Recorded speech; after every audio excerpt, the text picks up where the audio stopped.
अगर जंहिंखे public opinion जॾहिं जेसि ताईं पब्लिक जी राय जी अहमियत आहे, मीडिया जी बि अहमियत आहे। जॾहिं इहो तय थी वञे त पब्लिक जेको वणे सोचींदी रहे, कहिड़ो थो फ़र्क़ु पए।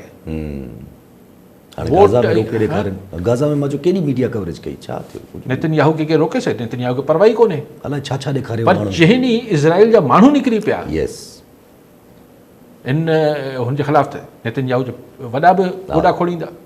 त या जेको मूं कल जेको प्रोग्राम जे आख़िर में तव्हांखे गुज़ारिश पई कई त जेका अमेरिका में जेको हुनजो पब्लिक ओपिनियन चेंज थिए पियो ऐं जीअं तेज़ी सां चेंज थिए पियो, इहो फ़र्क़ु विझी छॾींदो।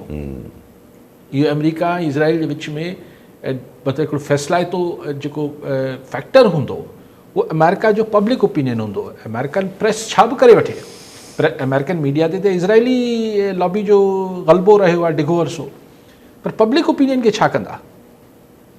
सो आउं गुज़ारिश इहा करणु चाहियां पियो त हिते बि किथे बि पब्लिक ओपिनियन जी अगरि वैल्यू आहे त मीडिया जी आहे, अगरि पब्लिक ओपिनियन जी वैल्यू न आहे त मीडिया जी का वैल्यू न आहे। छा बि करे वठे, को फ़र्क़ु न पवंदो। हा।